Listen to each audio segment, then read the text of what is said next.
When the holidays start to feel a bit repetitive, reach for a Sprite Winter Spiced Cranberry and put your twist on tradition. A bold cranberry and winter spice flavor fusion, Sprite Winter Spiced Cranberry is a refreshing way to shake things up this sipping season. And only for a limited time.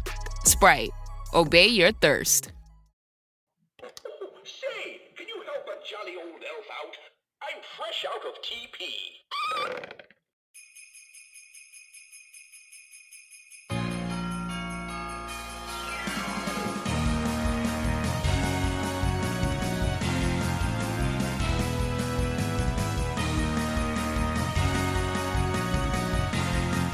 Dan, that's Eric. That's the wrong theme song, isn't it? Oh no, it is. Oh, ho, ho, ho! Welcome to Supreme Resort, Land v World, a podcast about Disneyland and Disney World, which is the Supreme Resort. Each episode, we will discuss and explore each resort, ride by ride, land by land, park by park, to determine which is better. I'm your host, Jimmy Claus, and thank you for joining me on this quest to help the greater good of humanity answer this long, elusive question: which is better, Disneyland or Walt Disney World? Joining me as always are my happy little elves. Just in with enough Disneyland update is Dan. Oh, I didn't know we were going to do that right now. I'll talk about it later. Okay. Hi, I'm Dan. I have a really good Christmas joke for you. Why does Santa Claus not have any children? Why? Because he only comes once a year. And not to be outdone, Eric. Hi, I'm Elf Eric. Jimmy, do you want to take that again, or are we good? Because I'm leaving all that in. We're fine. It's good. Okay. It's great. They know how unprofessional we are great by intro. now. Mm-hmm. And if this is your first episode, it gets worse. Okay. Not necessarily. Oh, and better, too. Jimmy, do you want to explain that little sound effect that we had? I have a white elephant gift from some years ago. It's my favorite ever. There is Santa Claus. Excuse me. It is a outhouse, a little moon, and a little occupied sign on the door. And on the corner is Santa's hat. Yeah. And there's a little roll of toilet paper, and it's all out. And there's flashing Christmas lights on the top. And if you push the button, you get various messages like this. There we go. Listen, I just want to explain for you. I know I do this every time, but the look on Jimmy's face when he does that is pure, unironic delight. It's so fun.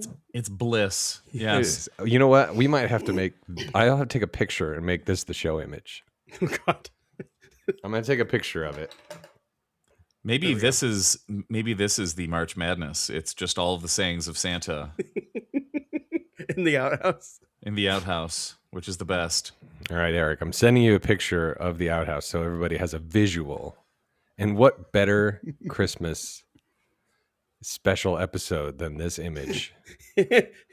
Right. All right, Dan, let's hear about your I want to hear about your Disneyland update. Right. You asked me last episode if I had any updates, and I was mentally in fog. So in case that wasn't obvious to the listener, I did go to Disneyland, and I have one very small update, and that is that, guess what, everybody?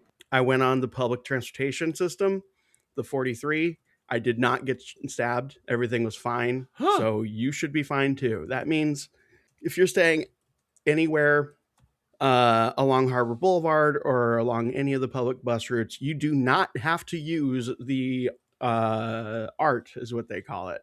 You can basically just look at the app, and the schedule is way easier to deal with.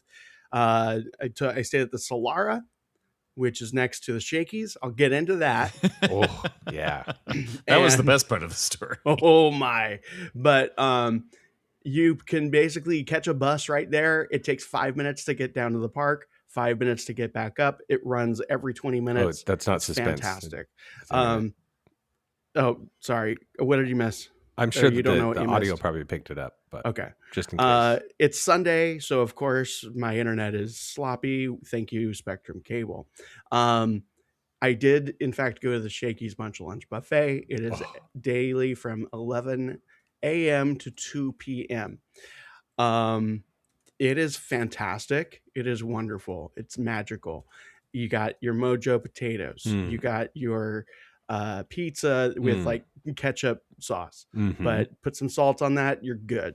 You can put gravy on everything. Put gravy on a cheese pizza. It's just brown.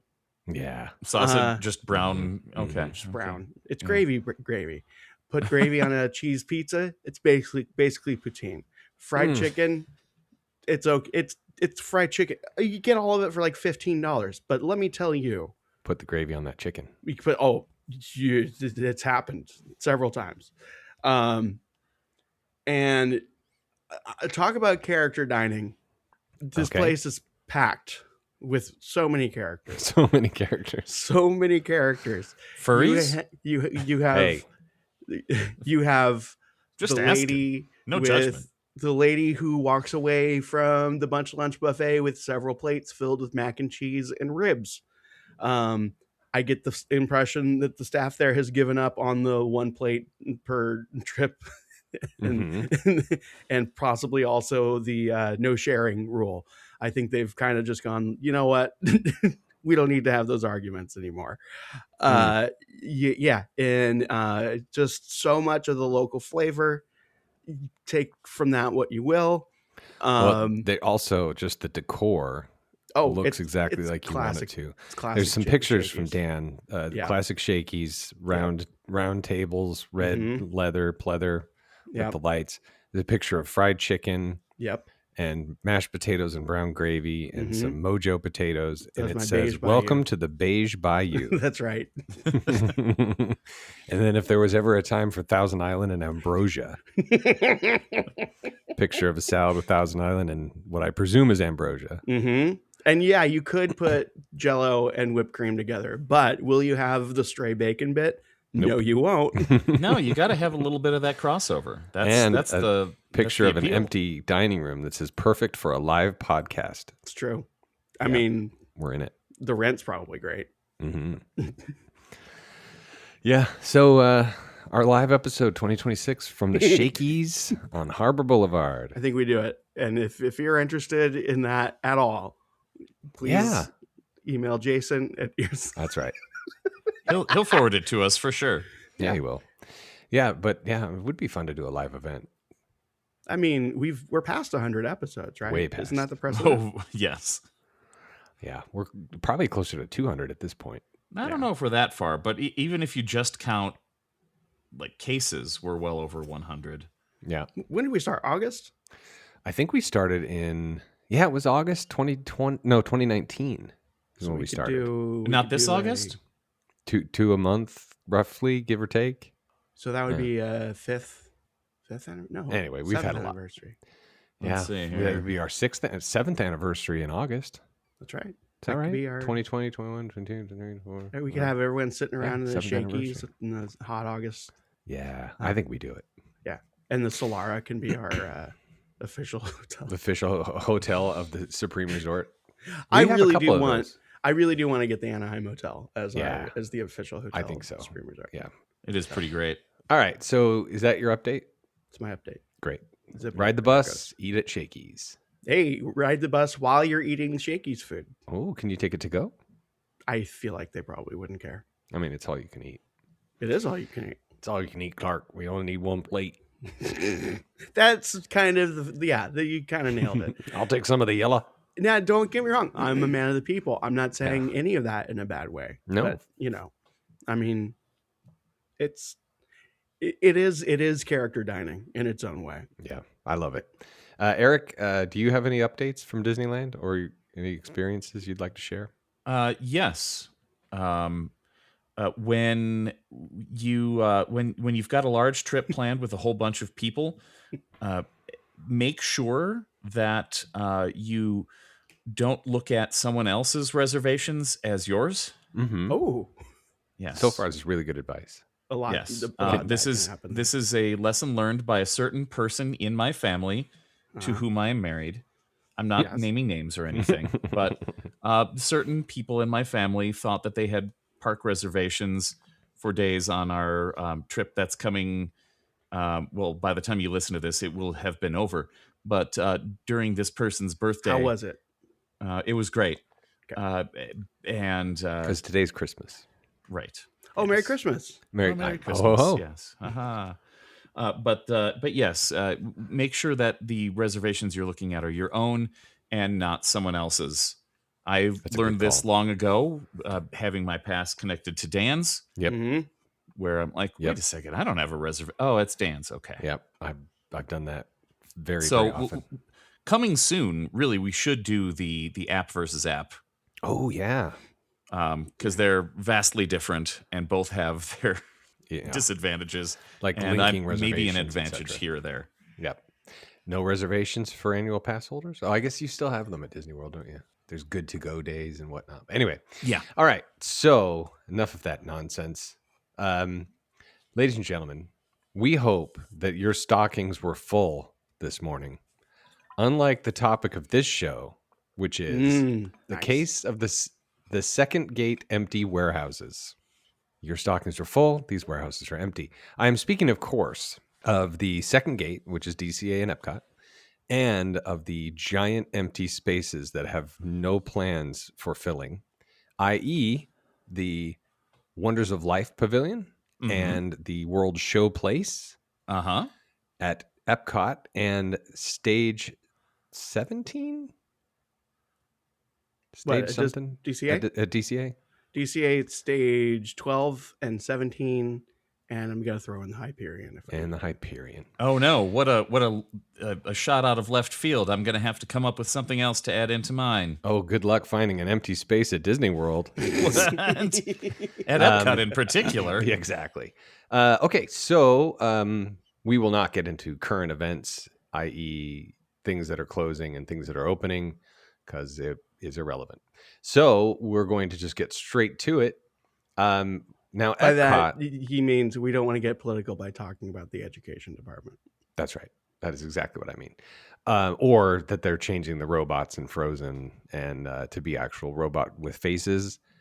And Ratatouille's gone to 2D instead of 3D. With human face, robots with human faces. That's correct. They are actual human heads that are fused I'm just thinking, to the just robot. thinking this face just stretched over the robot. Oh, God. Electrical impulses. Grotesque. And the Merry fact Christmas, that the everybody. pre-show of the Rock and Roller Coaster is gone forever, even though the ride is not yet gone forever. Okay.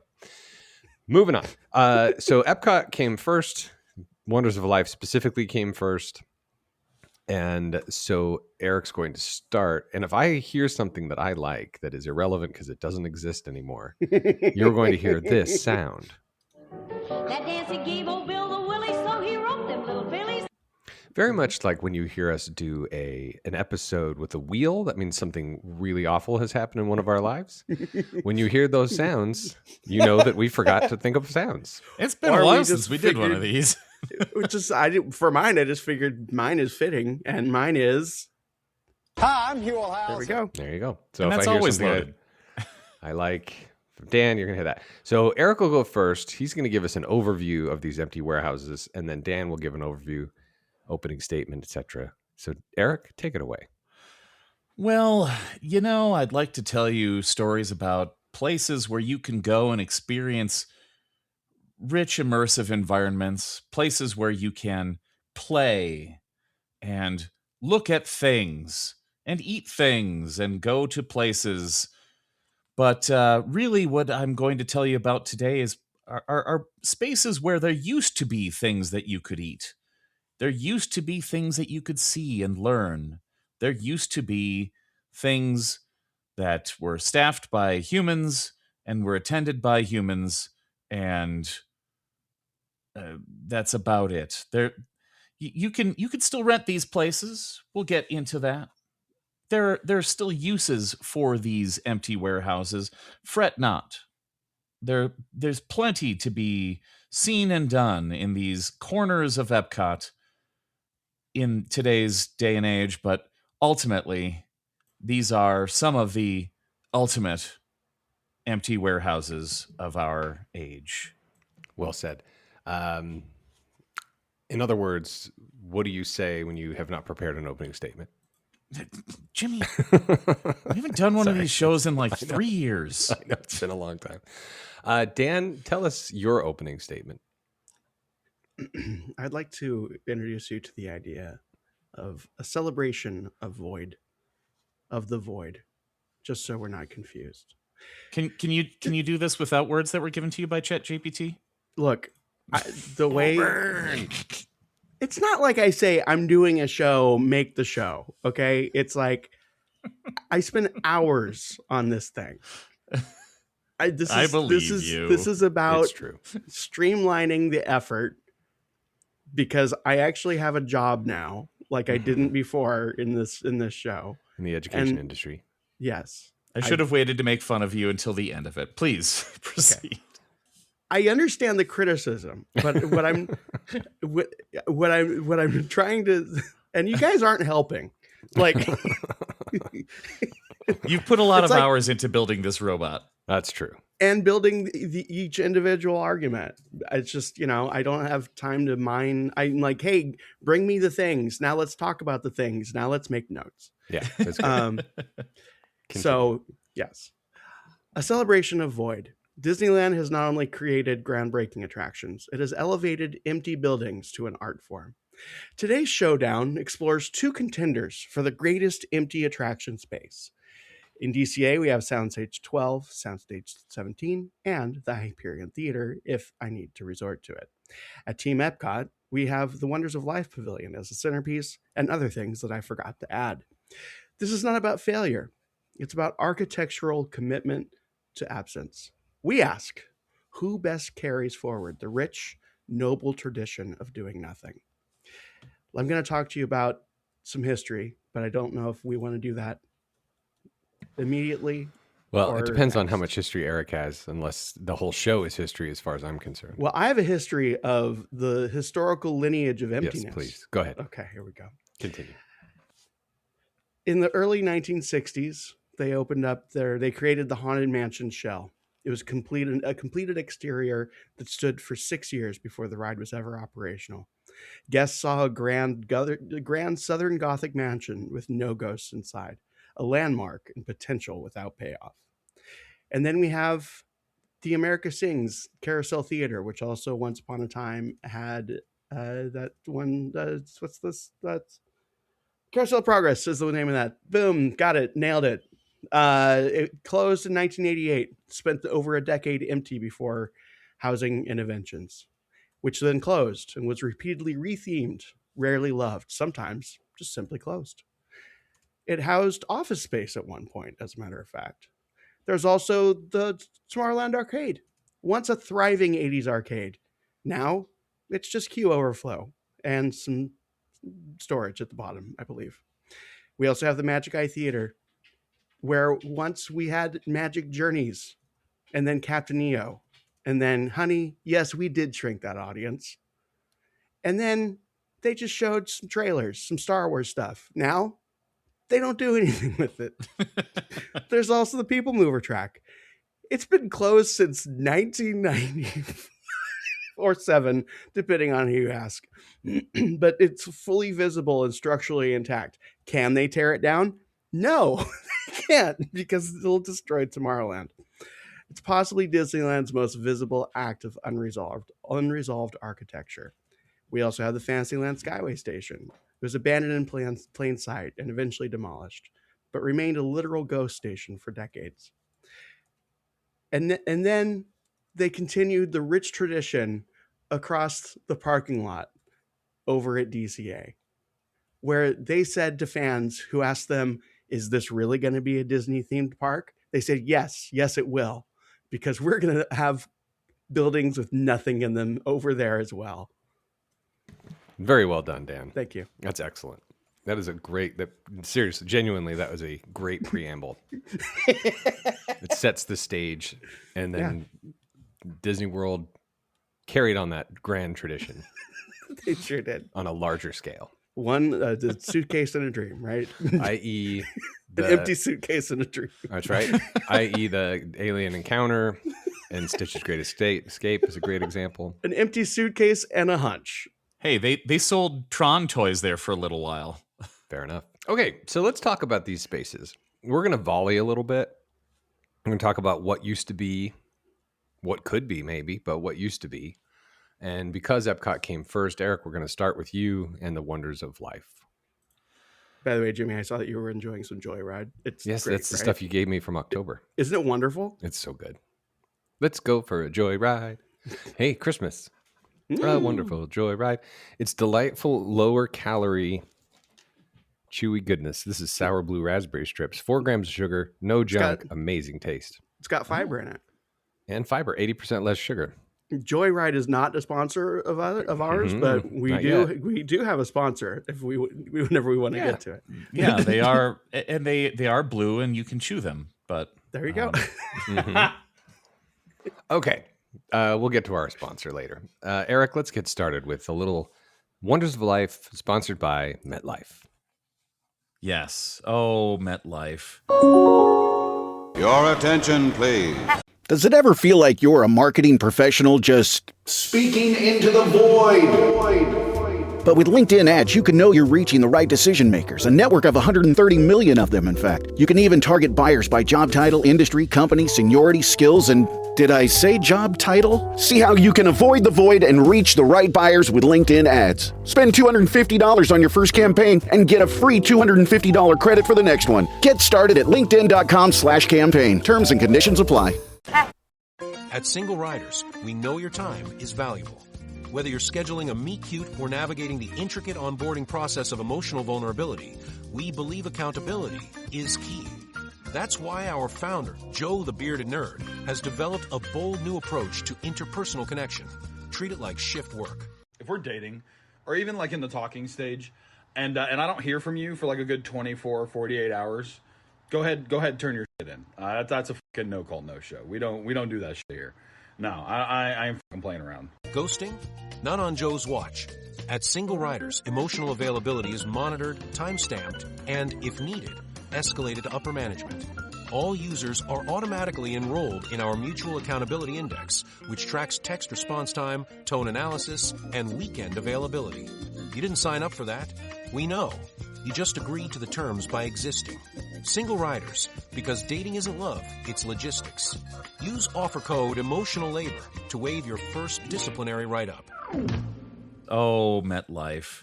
The only time we get random IP that has nothing to do with Disney in the Disney parks. So the Wonders of Life was on the drawing board for quite some time. Starting in 1976, Rolly Crump was doing designs for a health pavilion for the upcoming Epcot park. And this was just kind of a general desire from the from Disney leadership to kind of lean into this educational edutainment portion of Epcot. And they wanted to have a health pavilion, and they really had MetLife lined up pretty early on, interested in supporting the pavilion. So they had a sponsor lined up. They had people that were willing to spend money on this place. Even so, the pavilion did not open up with the rest of the park. It finally opened on October 19th, 1989, 7 years after the park opened up. And it was the last new Future World Pavilion. Almost as an afterthought, it did receive a Future Worldy style logo. It was the last of the original batch of logos. It really doesn't match the theme of like the style of a lot of the other logos. If you've seen the original park logos for each of the areas, the land, Horizons, Spaceship Earth, all these places had this cool 80s style logo. This one is kind of, it doesn't quite fit, but hey, whatever. I really should look into see if I can figure out who did it. The logo's very well, it's very late 80s. Vitruvian Man? Is that the Yeah. I mean, I see where they're going with it, but you're right, it doesn't. Oddly enough, if you turn it to its side, so he's like mid cartwheel. Ooh, it does fit, there you go. But yeah, that's healthy. He's like, hold my beer, I'm going to do a cartwheel. But yeah, it doesn't match that kind of vaguely abstract but really evocative logo style of all of the others. And even the big like pin set that I bought a few years ago of all of the original logos doesn't include Wonders of Life. Well, the sign too, I'm looking at it, is very like almost proto 90s. Which it's very like it actually does. It does channel the 90s a couple of years early. It's like yeah, it looks like Golden Girls. Yeah, totally. Pastels, random shapes and colors. It looks like somebody's sweater. Something I don't know if we've talked about on the show. There's a little bit of a tangent. First of all, the Wonders of Life dome is still on the app. I don't know if that's just a visual representation when you're walking around like, what's that big dome? And it's not on the map. I don't know.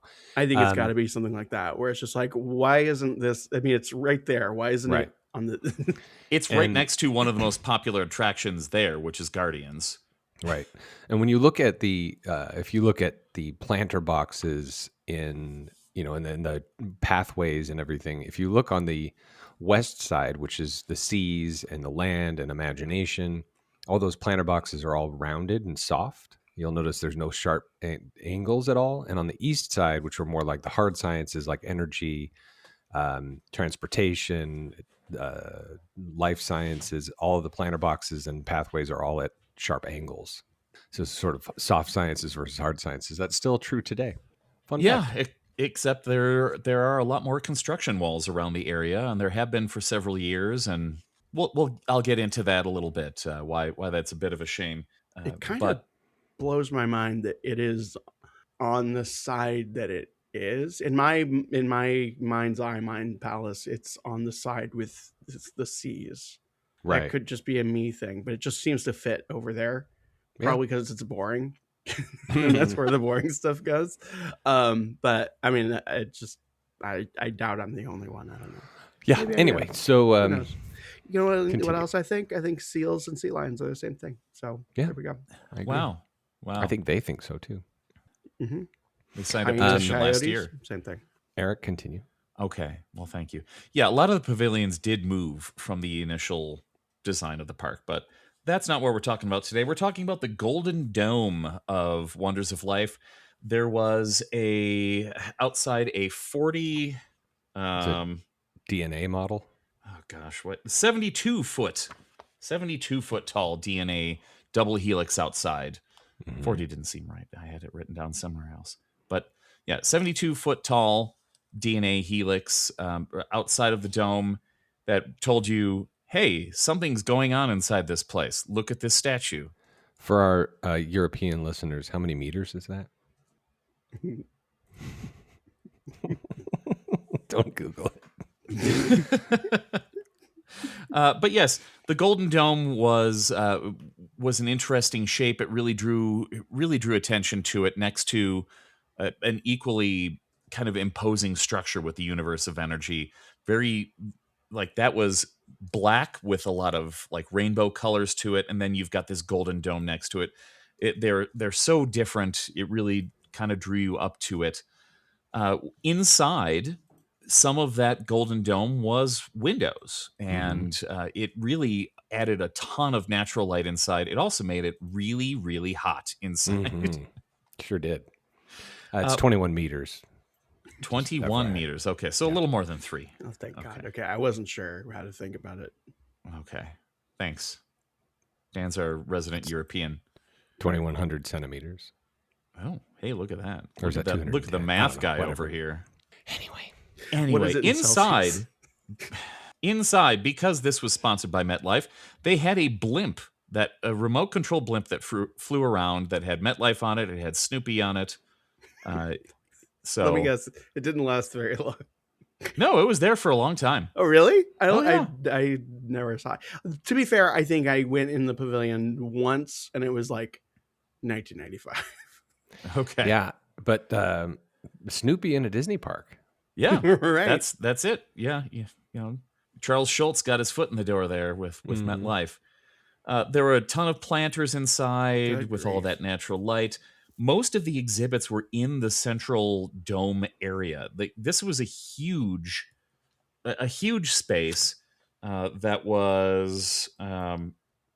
So there was a mobile in the center that was 50 feet in diameter. The ceiling was 65 feet tall. The entire dome itself was 100,000 square feet. Wow. I know it's round, but you still call them square. Tell me how that works in America. Well, diameter, you see, is across the whole thing. Okay. And then you get the circumference, which is half of the diameter. Or it's maybe the other way around. I don't remember. Hey, you're the school teacher. I don't know. I work in the education industry. So Dan went to Disney World before I did, and the one thing that I remember from his trip is that you have to go to the Wonders of Life and you have to watch Martin Short in The Making of Me. The Making of Me. It is a Disney-fied sex education video Sure hosted is. by Martin Short. Yes. It is in our hearts still. Yes. Well, I mean, look, they tried, and to be fair, they did try, and I think they did the best they could. But it was just, I'm sure there's YouTube videos of it. Yeah, all this stuff has. I'm sure. It's such a anomaly in so many different ways. That it lasted a long time, so there's probably some pretty decent video too. Yeah. If you haven't seen it, listener, seek it out. Maybe we should do a link in the show notes. Ooh. Find our favorite video of it. Eric, do you want to talk about Making of Me now, or do you want to? Yes, tell us how babies are made, please. Okay, well, it's a couple points down, but yeah, let me jump ahead to that. No, so inside the main dome was the fitness fairgrounds. So basically, everything was inside these kind of tented structures.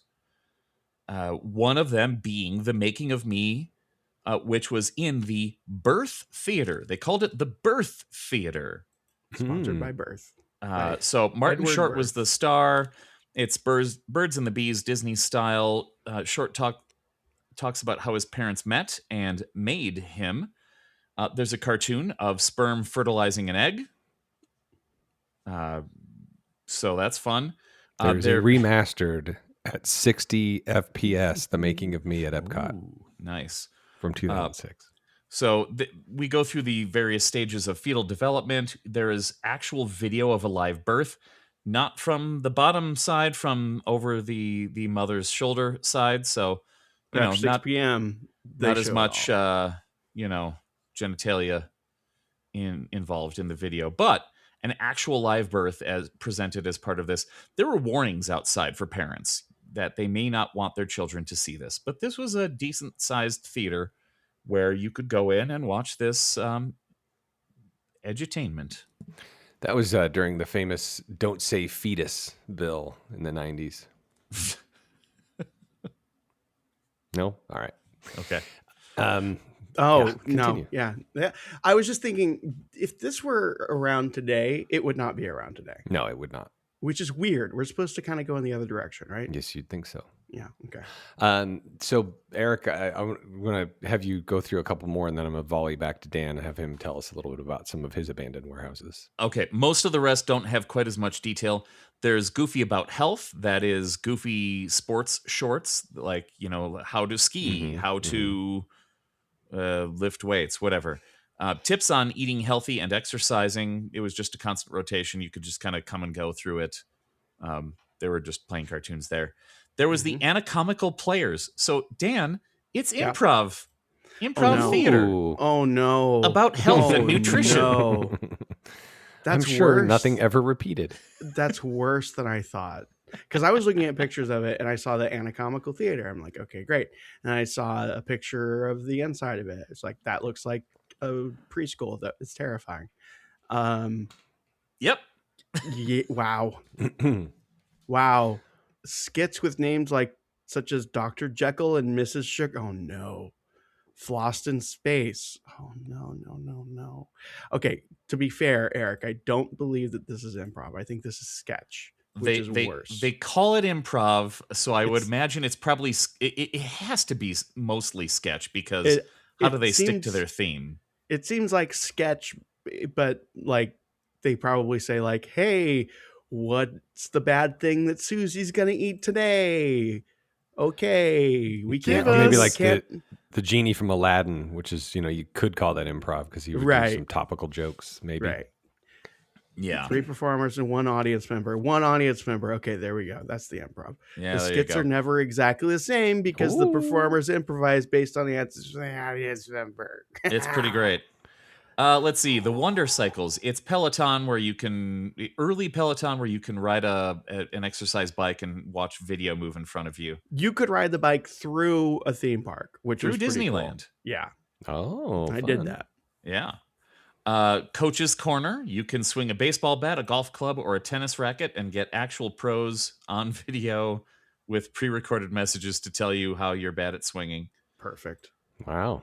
There's the MetLife Style Review. So you can give MetLife your personal health data and they can tell you to stop smoking. So that's where it started. Because it was the 90s, yeah. Frontiers in Medicine. Oh, yeah, HIPAA wasn't a thing. Right. Well, if you give it up voluntarily, it doesn't matter what HIPAA says. That's true. Frontiers in Medicine, research into modern medicine. It was like a poster show for like new drugs that were coming out. And really they did keep that up to date most of the time, apparently. Sensory Fun House, optical and sensory illusions, fun stuff to see, touch, and hear. And taste. Was there a taste? I mean, it wasn't part of it, but I mean, you could if you wanted to lick the machines. You could lick the walls. You can lick anything, really, to be honest. That's right. That's a fair point. Shouldn't, but you can. Yeah. But there were a lot of fun little things to do there. I remember having fun with that. Well and Goods was a shop where they sold Disney sports gear. Pure and Simple, healthy quick service restaurant, low fat nutrition's items as defined by the 1990s. Yum yum. Bran waffles. So much corn syrup in those foods. Bran waffles with fruit, Dan. With fruit. Also, a fruit cup with yogurt. Yes. Muffins, Dan. Ooh. Bagels. Cereal. Now, Eric, do you have a menu with pricing? What was the place called I didn't again? look up pricing. Hold on, what was it called again? Urine. Pure and Simple. Oh, I thought it was pure and simple. Is it Purin. simple? Pure urine. Simple. That's the Waterworld Wonders dining area of life. Here we go. Let's see if we can find. While they're looking that up, I will also just bring up the big two attractions that ate up a bunch of people. There's Cranium Command. It's Inside Out the ride. You can control a 12-year-old boy from inside his head. You don't actually control anything. You just watch. But a cast of great SNL character actors: John Lovitz, Charles Grodin, Dana Carvey, Kevin Nealon, George Wendt, Bobcat Goldthwait. Buzzy was an animatronic who got stolen once. Buzzy. Yeah, what was this attraction again? Cranium Command. That's right. Yeah. So yeah, you're looking at the world through the eyes of a 12-year-old boy, and it's kind of fun to be, it's a good premise to be inside a kid's head and learn about hormones and left brain, right brain, that sort of thing. It was a fun attraction. I remember liking that a lot. And then there's Body Wars, which was Star Tours, but Proto Star Tours. I wonder if Asher would be interested in doing his own version of Cranium Command. That might be interesting to explore. Yes, maybe on his Christmas album. Well, I don't know if he's going to have time to do that. Oh, okay. Because he has a real job now. Oh, of course. Well, Body Wars was Star Tours. It made people nauseous. You were injected inside a body. You got to see the thing that always stuck out to me was seeing a splinter from the inside. Yes. Which was super cool. Elizabeth Shue was in there, and I had a major crush on her when I was a kid. So Elizabeth Shue. Yeah, me too. And you have to charge up your vessel at the end inside the brain. You have to use the brain's natural electricity to recharge your vessel, or you'll unshrink and explode the person that you're inside. That's right. That's such a wonderful premise.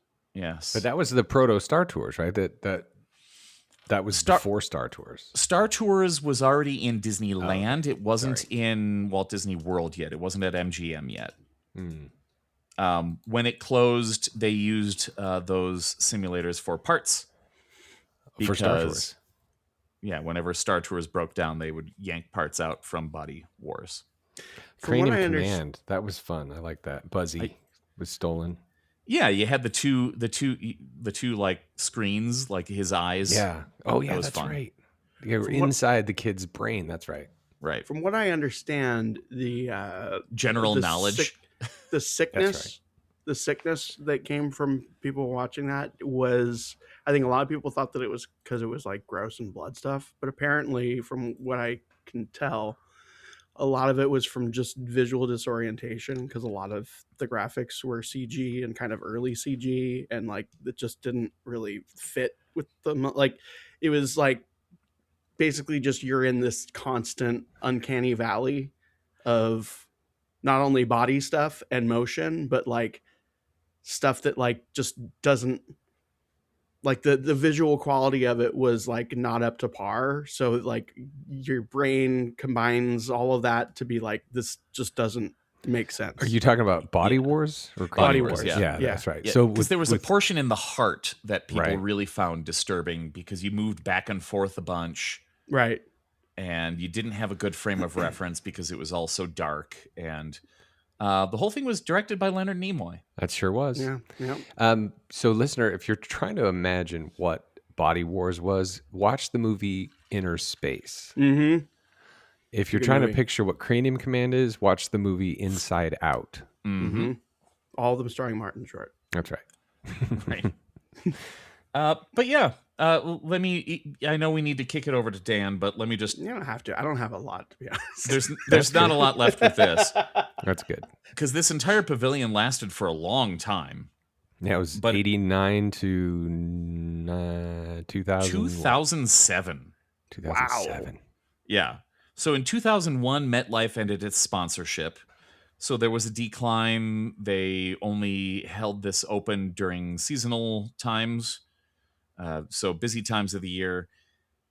After it closed completely in 2007, like I said, they started cannibalizing things for parts. But then they reopened it as a food and wine festival location. So they would have an art show in a part of the main dome. They would do culinary demonstrations. They would do wine tastings. This is where you'd go and pick up your little booklet with that you could get stamped back in the days when that was a big part of Food and Wine Festival. So they did a lot with this pavilion. You could even go, Dan, you'll like this. Well, what's your favorite movie to watch at DCA? That's right. It's Seasons of the Vine. Playing there. What? That's right. It's Seasons of the Vine. Oh. You could watch Seasons of the Vine there? You could watch Seasons of the Vine in 2008 and beyond at the Birth Theater, where you used to be able to see the making of me. Oh, man. You could watch Seasons of the Vine. Basically the same concept. Yeah. Oh, yeah. Yeah. Birth of a Grape. Yeah, things age inside of things. That's right. But yeah, so in 2019, Disney announced that they were going to make this into the Play Pavilion, and they sure did abandon that after How's that go? pandemic started. But now you can rent it for corporate events sometimes, but maybe not right now because there's just a bunch of construction walls around it. And my favorite fact about this particular Golden Dome is that when we went on our VIP tour with Concierge last year, the VIP tour hostess, when we were walking past the dome in the back area of Epcot, she said, "Oh, that's Space 220 right there." Mm-hmm. And pointing at the Wonders of Life. Yes, and I said, "No, it isn't." No. And she I said, want my "Oh money yeah, back." yeah, it is. It's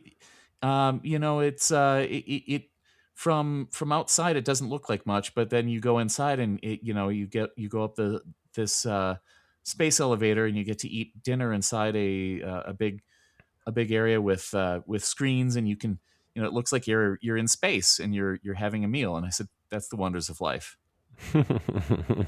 Wait, and did she really think that, or is that just like some corporate slop that they? Oh no, she was one of those folks who was misinformed about where things are, and like, no, Space 220 is like a quarter mile that way. Wow. I was having the time of my life when you were on that tour. I was having the I know meal you of a were. lifetime. That sounded like a great night. It was wonderful.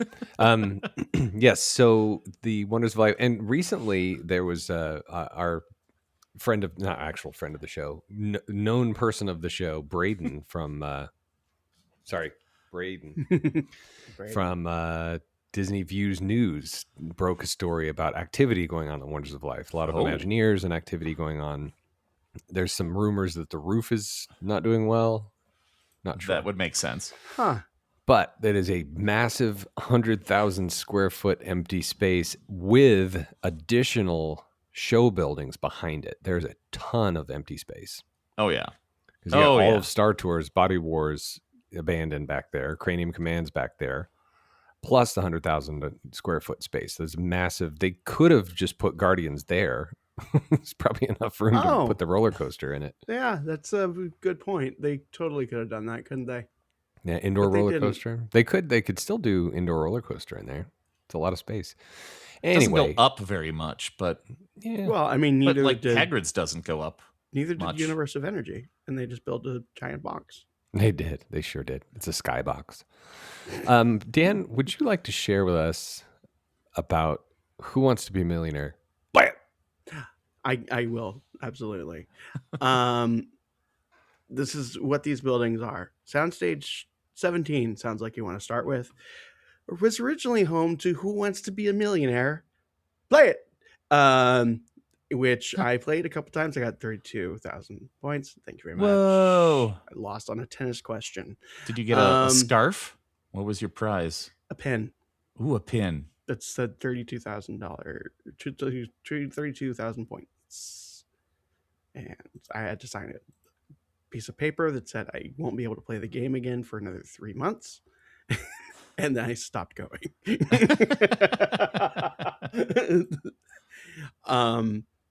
So yeah, it was originally home to Who Wants to Be a Millionaire? Play it. If you're not sure where this is, when you're in DCA, look for the giant building with a big 17 on it.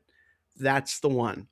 You can tell that it's a big building because it is not themed. It is just a building. It's a very large. You may also look at it and think to yourself, I feel like possibly Mickey's PhilharMagic in its full form could fit in that without cutting corners and without closing Muppet Vision. That would be a correct assumption. So that's the building. Also, if you are in the Hollywood Pictures backlot wondering where is all the stuff, then you just, and especially during the festivals, if you think to yourself this would be a great place for them to have mini booths, as you're thinking that and you look over to the giant building that says 17 on it and you point to it and you say, for example, they could have a whole bunch of things in there for this festival. That's the one. That's Soundstage 17. Again, big 17 on it, and it's the Soundstage. After it closed in 2004, they had a few retails occasionally, some pop-up stores, some private events that you could pay for. There was campus Avengers Campus merchandise during the phased pandemic reopening. Let me talk to you about the architecture here. It's flat, looks like a warehouse, a lot of brown, some green. Still has industrial entryways. It's currently empty, possibly has storage, maybe some cubicles for customer service. I don't know. The vibe is disused mall anchor store. It feels like a Sears, but like all Sears, it's closed. There's got to be a Sears left in the world somewhere. Anyway, I'm hoping. So Who Wants to Be a Millionaire? Play it. Now, the Who Wants to Be a Millionaire was a famous game show that hosted by Regis Philbin and hosted several by other Regis, people. And then, I think Jimmy Kimmel's doing it now. It was on every night for a while. Remember that? It was like, it saved that network. It was their response to Survivor, I think. Something like that, yeah. And it was American a very exciting Idol. show. And then they brought it to the theme park. So Dan, for those who did not experience this, it was a replica of sorts of the soundstage of Who Wants to Be a Millionaire. You walk in, you had the set. Yeah, there was a host. The host did their best. Presumably a cast member. You would hope so. And one thing that I enjoyed about it is they were very, they weren't pretending that it was the real thing, which is good. Yeah. But they also weren't like, it wasn't like too jokey. Like they really stayed in a nice balanced area there. How the show would work if you had never been on it, I did it several times. Is you would sit, and it for all intents and purposes, you may as well have been on the set. Like it was really, really well done. And so you go and you sit in the round. You have the little clicker in front of you, and they would start with a question. They'd say, how many licks does it take to get to the center of a Tootsie Roll Pop or whatever? 3. And then they would do. There was 4 options, just like the show, A, B, C, and D, and you would spam the one that was correct, because whoever got it first would be the one to get in there. And so they would then they would have the contestant come from the audience, and it was actually a contestant person from the actual audience. And then they would play the game, right? And so you would have, just like the regular game, the first few questions were like insultingly easy. You could then, they had a phone a friend. Yeah. No, the phone a friend option was actually kind of funny, because it was phone a random stranger. I like that. And what it was is they had a person outside by the entrance with a phone, like the cast member, like in a communication line. And they would basically just like, you would say, I want to phone a random stranger. And the person working the thing would just be like, hey, who wants to answer a question? That's awesome. And it was legitimately funny. And they even in the show, they even said, like, that's probably the least reliable thing you can do, but it's fun. And then there was 50-50 and Ask the Audience, right? 50-50 Ask the Audience. And yeah, the audience was playing along the whole time. So because if you got the question wrong, then you would be replaced by someone in the audience. So everyone was trying their best. So you'd be replaced with someone in the audience at that level? No, the game would start over. Yeah. Okay. So I assume this was a timed thing. I just want to point out 32,000 points. Yeah, I get it. Okay. Then you have 64, then you have 128. We don't need to go into that, but it's more than 100. Yeah, and then you get replaced, and you would get, after a certain level, there were like prizes, like a shirt or a hat, or like maybe I don't forget what the big prize was. It was pretty cool though. It was like, wasn't there like a cruise? I think it's like you get to like sleep with Regis Philbin or something. I don't remember. Oh well, even after he died, especially after, because he couldn't say no. That's right. Gross. I know. I'm sorry. Okay, so that's the game. I assume it was. I know. timed. I am. Hold on. I legitimately want to apologize. That joke it just came out of my mind. No thought went into it. It was really bad. I'm not saying we edited it out. No. It was really. I'm not writing really down disgusting. the time code, so it's in. My apologies. Children in the car, stop crying. It's fine. They have no idea who Regis Philbin is. Okay, exactly. Okay, so that's the show. That was fun. All right, cool. So then it became Random Retail, and currently it is sitting empty, potentially sitting empty. Office space or warehouse. The most exciting thing about it is occasionally the monorail goes by it. Yep, that's correct. Oh, okay, Eric, let us discuss. Wait, hold on, we also have stage 12. No, we'll come back to that. Oh, sorry. Okay, yeah. We're gonna now go back across the land to Epcot, to the World Showplace. Okay, I have to say, so stage 17, when it had the Marvel store in there, probably still felt empty. Oh my goodness, yeah. But it was still the coldest place I've ever been on Earth. It was so well air conditioned. Frozen themed thing in there?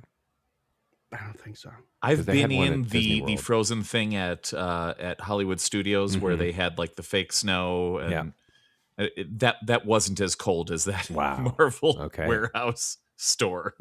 Wow. We're like, pick something. I need to get out of here. Great. Well, let us talk about the World Showplace, which is technically an empty warehouse, although it's not a permanent structure. Yes, it is. It is. I thought it was a giant tent. Oh, no. Oh my goodness, I am learning so much on the show. My goodness. Sticking to the Disney theme, they made it look temporary. Right. Yes. Yeah, there are surfaces that look like it's a tent, but this is a 60,000, maybe as much as 65,000 square foot building that was originally created for the Millennium Celebration. So it opened October 1st, 1999, as you do when you're celebrating the Millennium. Mm-hmm. When we finished caring about the Millennium, it was renamed the World Showplace Pavilion. That was on January 1st, 2001, when we finally decided that Y2K wasn't going to happen. But the original setup there was a bunch of exhibits, some of which came from World's Fairs. So Brazil had an Amazon rainforest sort of soundscape and information on Carnaval, their annual celebration of Carnaval. Chile had an exhibit about Chile had an exhibit about harvesting fog for water for crops and for drinking, like drinking water. Apparently, they harvest fog in the mountains of Chile, which is kind of fascinating to learn about. When did this open? 1999. I've walked by this building at least let's say it's by the definition of at least twice. Well, probably more. And I had no idea it was there. Yeah. So what I should back up a little bit and say this is in between Canada and the United Kingdom. Yeah, it's Epcot. Basically an expansion pad for another country that they never filled. Right. Wow. Yeah, at times this was going to be various other things, but they built this for the Millennium Celebration. Right now, when it's not open, you can go to a Joffrey's Coffee, not Joffrey's Coffee, which is what I usually say. That is right there between those two pavilions. And there are these giant doors behind you that look like they might be for like a parade to come out or something. I'm looking at them. Yeah. That's the entrance to this pavilion, the World Showplace. That's wild. And most of the time these days, those doors are closed. But for a while, in that brief period between October 1999 and January 2001, this was open all the time, and you could go in and see all these different exhibits. So continuing that, there's Eritrea that offered a traditional African coffee ceremony. There was Israel. This pavilion was paved with stones from Jerusalem itself. All these were educational exhibits about the countries that they represented. Might I venture a guess? And it was to gauge people's interest in these particular countries for future expansion of pavilions. Because I think Brazil and Israel were both, at some point, I think they had artwork. Oh, yeah. The logos. Both. So I wonder both if this was a way for people to gauge interest, and so Disney could build that one. Yeah. Those two have always been really high on the list. But let's see. So we've got Saudi Arabia. You could learn about the country through virtual reality tours. Whoa.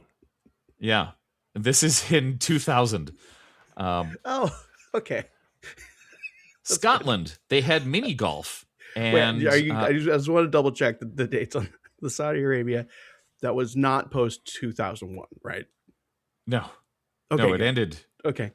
On January 1st, 2001. Okay. Good timing. Yes. Scotland had a mini golf course, and they had someone reciting the Scottish poet Robert Burns. Because people love Scottish poets. Sweden, there were 4 giant eggs, each representing the 4 seasons. The winter egg was clear and had a real snowman on the inside. My God, this so is imagine the huge. air conditioning in there. Sweden also was proud that they had a little exhibit about how they invented the computer mouse. Oh. I'm a Swede, and I didn't know that they invented the computer mouse. So, I learned something today, too. They had the World Showplace Theater. So, prefacing the name for the entire pavilion eventually. They had little shows. They had a Danish puppet show, and they had a few other little, acts that would show up there. They had a food court with 8 regional kitchens, and they had 8 kiosks where regional artisans from around the world would make art while talking about their culture, and you could also buy that art. So it sounds like the kind of thing that if anybody knew that it was there, it would probably do really well. Yeah. Yeah. I mean, it's set off of the beaten path for sure. So I don't know how many people got back there during that year that it was open. I don't know. But anyway, it closed after January 2001 and reopened in 2002 as the location for the Party of the Senses during food and wine festivals. So the Food and Wine Festival had been going on for several years at that point, really starting in earnest at Epcot in 1996. But they had done a few kind of separate ticket events, like galas that you could attend, where they had some fancier stuff going on. Then they decided, hey, we've got this big empty warehouse. Let's fill it with stuff. So starting in 2002, they had the Party for the Senses, which was an additional ticketed event where you could get more wine tastings, more food tastings. There were more culinary demos. It was basically the Food and Wine Festival, but more exclusive. And you could get into this event, regular seating. So you were guaranteed to get into the event, but you didn't have like a table. You just had to kind of find a spot. That started around $150, eventually moved up closer to $200. Reserved seating started around $200. And sitting near the wine bar, near where all the action was $300 and up. And this went on for years until 2020 when they cut it all off because of some sort of global pandemic. For 1 year only, so I've never attended the Party for the Senses event. I've heard really good things about it.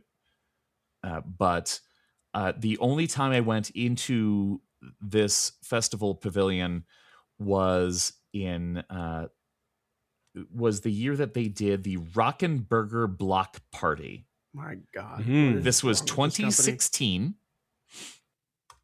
They did this for 3 nights of super awesome fun.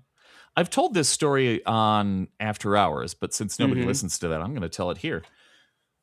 This was the Rockin' Burger Block Party was basically a chance for chefs from all around the Disney World Resort to come in and make their own version of a fancy small like slider burger. And everybody who attended got to vote on which one was the best. So it was cool because it was all these chefs that were all employed already at Disney. They were not celebrity chefs. They're the chefs that ran all of the restaurants around the resort. So you could see where they normally worked, and then they describe their process for each one. It was kind of cool because you could go up and you could pick up your sample of it, and they'd tell you what you were going to experience. They'd talk about it. They'd say, "This is my ground chicken and mushroom burger. This is my Wagyu beef burger. This is chorizo, Canadian bacon, avocado, and quail egg. It's my breakfast burger." So it was all of these kind of elevated takes on burgers. And at the end of the night, you got to vote on which one you thought was the best. And those chefs won a prize. They won a little trophy and a monetary prize, which was kind of cool to see. The entire event was hosted by Buddy Valastro. Yes. Familiar name? Hold on, Buddy Valastro. That's Guy Fieri. That's his real name. No. Oh. Kick Boss. That's right. Kick Boss. So that's right. This was a cheaper event. General seating was $100. We paid $200 for our tickets to sit in the reserved area where we had a private bartender that just kept bringing us booze all night. Wow. And we were several feet away from Buddy himself, our Your cake boss. bartender. Did ask us at one point, "Hey, do you want to go over and meet Buddy?" And we're like, "No." That's right. And he thought that was hilarious and started laughing. Yeah. He's like, "You guys want another round?" "Yes, please." Is this place always empty or just usually? Just usually. Okay. Now, when it comes down to it, so the party for the senses hasn't happened since 2020. During Food and Wine, they would usually do this every weekend, at least 2 nights, like Friday through Sunday. They pick a couple nights where they would do this. So it was often populated. The Rock and Burger Block Party was only the 1 year. That was kind of cool that they did something a little different, and I got to actually experience that. But otherwise, if you exclude the kitchen space, apparently there's about 40,000 square feet of usable space. My God. You can accommodate 2,000 guests, and it is rentable for trade shows, conventions, or whatever. So these private events are not documented. So it's used a lot more. Like the Swan and Dolphin even have this space listed on their convention website. Because Swan and Dolphin have a very large convention center, but it's advertised as, hey, if you want to do a cool party inside a theme park, here you go. So they offer the ability to book this space. So presumably people have been using this space since 2020. We have no idea how often it is actually used. Officially, it has not been used since the start of the COVID pandemic. There is a fascinating article on Jim Hill Media's website, History of Epcot's World Showplace and Millennium Celebration, that goes into great detail about the whole thing, if you're interested. One of the things that I found fascinating was that Disney, like every other company, had a Y2K bug response plan. Right. Should the North America power grid actually fail at the stroke of midnight on December 31st, 1999, each of Disney's stateside parks had dozens of emergency lights and backup generators on hand. The night of the December 31st, 1999, on that night, the Mouse shut down every single ride, show, and attraction at its stateside theme parks 15 minutes prior to midnight, and then held those things in place in check for 30 minutes or so. They did this until it was clear the North America power grid hadn't actually completely collapsed and every computer on the planet hadn't gone haywire. Wow. Oh, that's fantastic. It's a great article. It goes into the thing. It does say it's a tent that was supposed to be a temporary structure and still there. It's okay. Well, it's very tent-like. It is. I mean, for sure. Yeah, I've been in it, and there's definitely like wall space, like air conditioner things. But Eric was there more recently, and he could speak to it better than I could. It's amazing to me that the front of it is so temporary looking. Mm-hmm. Well, yeah, and they like project stuff onto it, like whatever event you're attending, they've got a thing, a logo up there. But right, but we're talking. I guess now that I think about it, you're right. It is really. It's a temporary structure that is still there 25 years later. Yeah, I mean, they just did it well. You just build a facade that like looks like not a tent. I think maybe that was where you'd pick up running stuff for marathons at some point, maybe. I don't know. I'm thinking of Disneyland Paris. They have a similar temporary structure that is a giant I was going to say they've been doing that. Maybe they did it for some time. Wild World of Sports, yeah. I'm thinking they've been doing it Wild Paris. World of Sports for a while, yeah. Yeah. Baffling. This is absolutely baffling. Speaking I never knew that this building even existed. Well, you can't see it on most days. Right. Why would you want to? I mean, like, this is nuts. Right. So when you talk about an empty space, this is the emptiest of spaces. I mean, I don't want to give away the argument here, but yeah, I completely agree. I'm not doing points. It's 65,000 square feet. We haven't. We're not doing points. So when it comes to references, I should also mention the Wonders of Life. Retro WDW did 3 amazing episodes about the history of Wonders of Life. One episode is entirely the preamble, like Rolly Crump's designs leading up to it. Wow. They've and yeah, they've spent hours on this. So seek that out. It's really great stuff. We've referenced them before for different things, but you know who the winner of this episode is going to be, and listener, you can figure it out. The listener. Yes.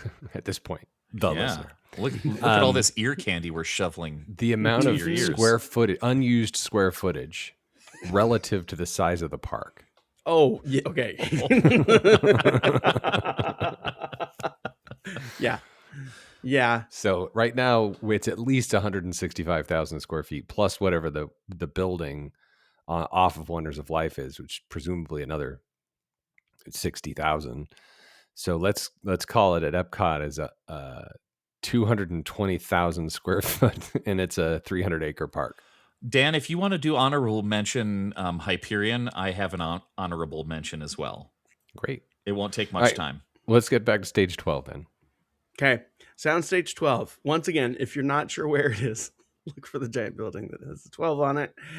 It originally opened as Hollywood and Dine, a themed food court styled after Hollywood eateries. It closed within its opening year. Later became the annual pass processing center, venue for DCA Food and Wine Festival. And Dan, I'm going to interrupt. Yep. Listener, if you're interested in more on Hollywood and Dine, we did an extensive description on the episode. Yes. I think it was that versus the Hollywood Studios food court. Mm-hmm. Let me give you a quick rundown. There was a giant sign. If you've seen the posters by the bathrooms that say leading lady and leading man, it's in that style. The Hollywood and Dine style, the sign. You could go to Don the Beachcombers to get Chinese food and no alcohol, even though Don the Beachcomber created the Mai Tai.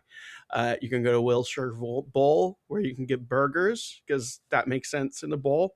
You could go to Via Capri, which had pizza because Italian. You can go to Schwab's Pharmacy, which had sandwiches and salads because it was a pharmacy and those are healthy. That's that. It was also Flynn's Arcade during Electronica. Best use of space. Absolutely. So of course they closed it. Mm-hmm. Currently it's backstage, maybe event space. Who knows? No official function. As far as I can tell, you can't rent out either of these places. Although I'm sure, Disney, give them a certain amount of money, they'll do anything. It was themed once, nostalgic briefly, now blankly functional. The vibe of it is basically like if you were to imagine, say, a Panera bread bowl with nothing in it and make that into a building, that's kind of what we're talking about. Do you think, prediction time, yes, this will be part of Avatar Land, presumably? Yes, 100%. Will this building be the equivalent of Satuli Canteen? Ooh. I don't know what that is.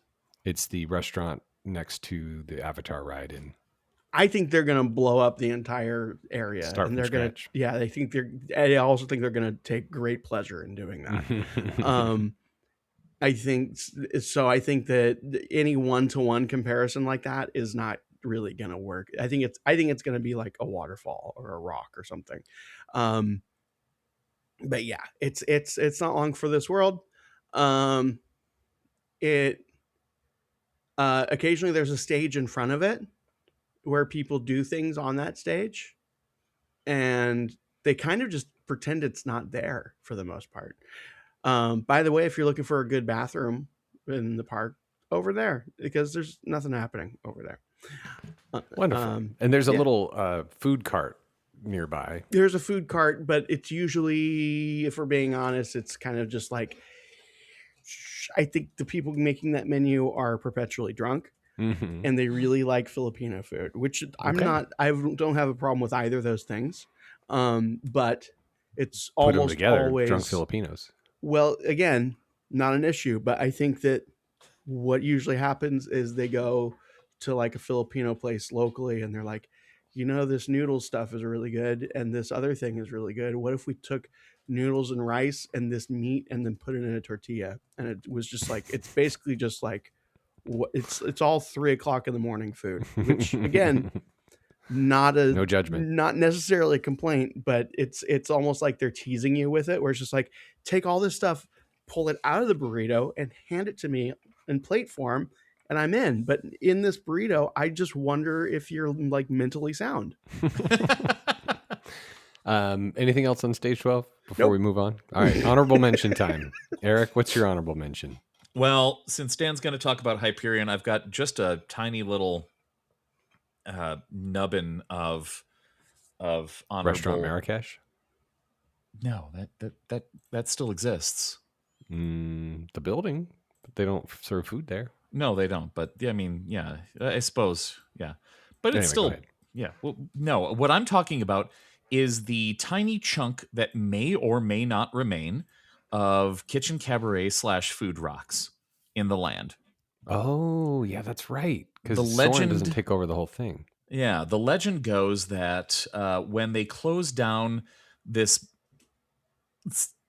quote beloved attraction, Food Rocks, that took over for Kitchen Cabaret, so this animatronic fiasco was closed down, and then a chunk of the theater became the queue for Soren. So they basically walled off a portion of the theater.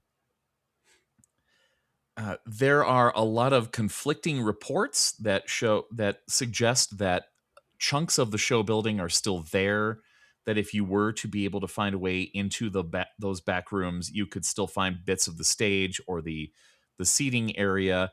I doubt any of the animatronics are still there. I'm sure they've been taken apart and used for various other things.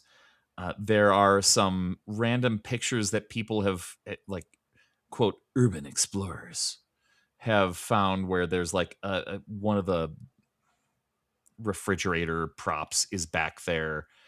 But I don't know how they get access to that sort of thing. Really, it's just a space inside the land that probably doesn't have anything useful left in it. But it is space that is walled off, that has been partially taken over by bathrooms and a queue for Soren. And the rest of it is just there, where it's like, well, I don't know what to do with it. It's not big enough for anything. So let's just put a wall here, and that's the end. I'm looking at an aerial view, and you can tell what's existing building and what's new building. And yeah, there's got to be, because there's a lot of space in there. That's interesting. Yeah. So who knows what's there? Is it? I mean, I'm sure it's nothing useful or interesting back there. It's not like you're going to go in and you're going to find Bonnie Appetit, and maybe you can stage your own production back there. But it's just space. What? Yep. This is even less useful space. It's not even the final frontier. A waste. It's not even like a wasteful like warehouse. This is just something they put a wall up in front of, and no one can do anything with it. Right. So it's like they could have just like made it a Patrick Warburton animatronic or something. Great. But instead they're just like, nah, just put a wall over it. Stay tuned for March Madness 2026. Okay, so Dan, the Hyperion Theater. Okay. It opened with DCA in 2001. It was designed as a classic 1920s, 30s movie palace or stage palace inspired by the Los Angeles Theater. It hosted Steps in Time, The Power of Blast, Disney's Aladdin, a musical spectacular, Frozen, live at the Hyperion, and Rogers the Musical. It's usually nothing going on there. It's one of the largest unused performance spaces in the resort. My argument for it being something that would win this argument, when I thought it might have turned into one, but it didn't, and that's fine, was that it's visually stunning. It's integral to the land's sightliness, yet its vastness and readiness only underscores its emptiness. In other words, as you're walking down the street, it looks like it's a thing, and it is part of the sight line, and it's lovely. But then you turn the corner or you see it from any other angle, and it's like, oh, it's just an empty box. It could house anything, yet it houses nothing. it's a cathedral to a performance that performs silence. Oh, yeah. Now, rumors at the time in 2001 was it was going to house full Disney Broadway musicals. Like That was that's where the you were going to idea. see Beauty and the Beast and whatnot. Then it became theme park shows, which are 20-minute versions and whatnot. Right. No, the It is a idea lovely theater. was, yeah, it's, I mean, the few people who have been in it, it's a legit theater. Like it's nice, you know. Entering it is weird because you go up a bunch of stairs. Lots of stairs. Like it's very odd. Outside. But inside it's nice the few times that you can get into it. I don't know if there's anything in there currently. There's no sign of what the plan is to do anything with it when they do Avatar Land, but I would imagine an influx of people over there. I mean, I don't know, maybe I was about to say one would think that they would have a show there because they're going to have so many people going to Avatar Land. Right. But then again, because that makes sense, I'm sure that that's not going to happen. I feel like it's it's insane. Have you seen the Fire and Ash preview?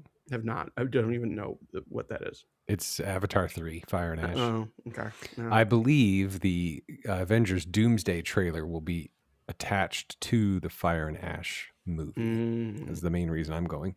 So first one, Earth and Plants. Second one, Way of Water. Sky and Water, right? Yeah, Way of Water, and then Fire and Ash. What's going to be? It's going to be Wind. Oh, got it. So it's like poop. Captain Planet. Wind and Poop. Wind and Poop. Okay, so thank you guys both. I think here's where I'm landing with it. The official winner is the one with the most unused square footage relative to the size of the park. So I think that's going to be DCA. However, DCA has 3 very noticeable, very prominent empty buildings that you can't access, whereas Epcot hides it better in that you can see the dome, but it's not like it's like a building and you're walking by. As you pointed out, Dan, nobody knows the World Showplace exists. Right. And then the, random kitchen cabaret. So I think maybe Epcot does a better job at hiding it. Whereas like the restaurant that was there that they use now for, the different festivals, what is that restaurant? Right? Odyssey? The entrance. Odyssey. Yeah. The Odyssey was empty for a long time, but that was a little more obvious. So I would also argue that the Wonders of Life, you can look at it and say like, oh, what is that? And be like, oh, Wonders of Life. And you're like, oh, I can imagine what that used to be. And I would love to be in there. And that looks like such a lovely place. And I bet it's really well air conditioned and everything's really cool. It looks so cool from the outside. And you look at like any of the sound stages and they're like, you don't even ask what it is. Just like, oh, just storage, right?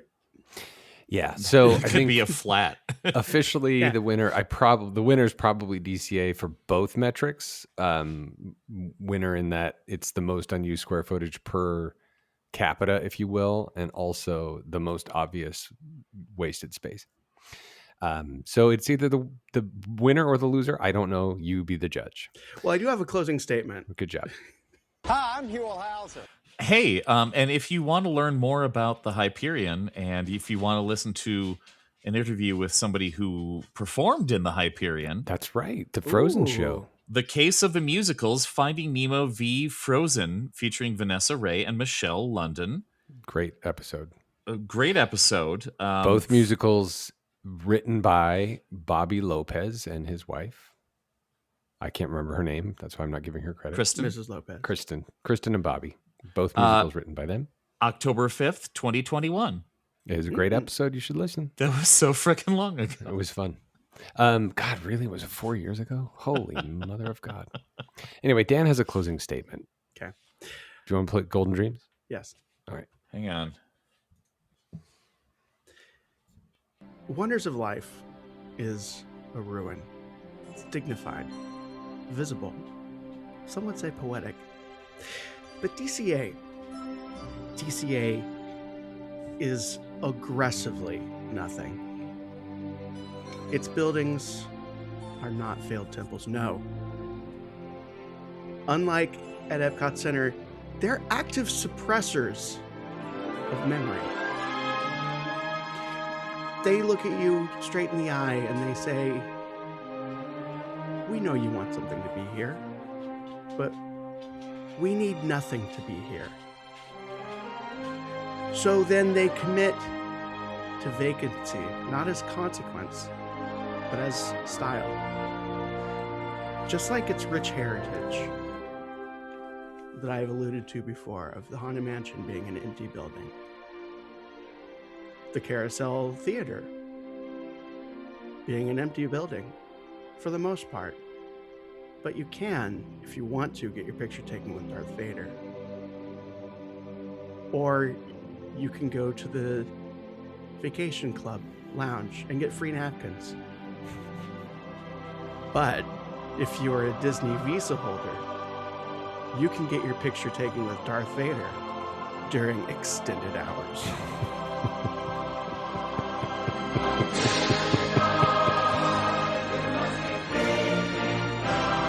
I know you definitely had more, but that was a great end. I would have highlighted the amount of electricity that you can use to recharge your laptop in the DVC that's lounge. true. That's right. And the Coke Freestyle machine. Yeah, free soda. And run into listeners. Hyperion could house opera, stunts, Tron on Ice, but it performs absence. That's a choice. Lovely. Good job. All right. Well, thank you, listener. I noticed I'm pretty low energy still. I'll get back to it, but just kind of, a lot of new and exciting things happening in life, and weekends are short now. You're channeling Joel Manby. It's fine. Yeah. Good old Joel. Okay. So we do have other shows on the network. You know what they are by now. Special shout out to Hub Crawl, not on the network, and its sister podcast Spokes, and Bowie-splaining. Yeah. We haven't recorded tonight yet. I think we're putting it off. You're not recording tonight? We're not recording the album. We haven't recorded the album tonight yet, but okay. We probably will. It might be out by the time this episode is out. So should be. Apologies. Yeah, I don't know. I really like to a lot of David Sylvian to scrub my ears. What's that? I really like the album. It's great. All right, great. Also, if you're interested in going to see these abandoned buildings, you can reach out to 856 Our Ears, concierge.com. Oh, that could be a tour. We're not allowed to say that anymore. Well, I'm doing it. I don't care. Okay. It's not like we're not allowed. It's just they're just not paying us anymore. But there are good people over there at concierge. Did Marie ever reach out to Rosie? I haven't done that yet. All right, great. Eric, I believe your dog wants attention. Yes. Yeah. Well, when we finish, then I'll let him go pee somewhere. All right. Well, hopefully outside. Ladies and gentlemen, thank you for listening. Like now more than ever, it's Christmas. Be nice to each other. Don't worry about your weird uncle. He's just a person. Worry about him, but don't leave the room just because he's there. Yeah. Well, we're all people. People just want to just be people. If you talk to somebody on the street, doesn't matter what their political affiliations are. They're still people, and most people are good. So be good to them. Let them be good to you. And it looks like I'll be in here a while. How about passing me some milk and cookies? Oh. Until next time, Resort is adjourned.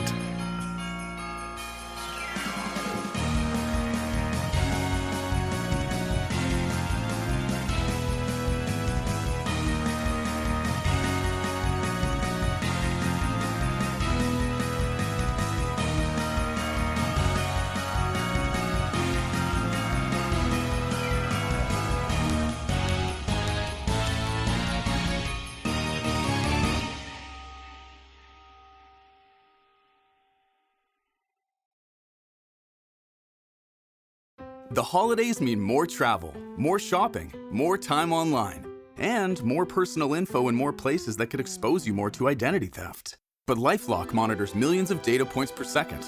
If your identity is stolen, our US-based restoration specialists will fix it guaranteed or your money back. Don't face drained accounts, fraudulent loans, or financial losses alone. Get more holiday fun and less holiday worry with LifeLock. Save up to 40% your first year. Visit LifeLock.com/podcast. Terms apply.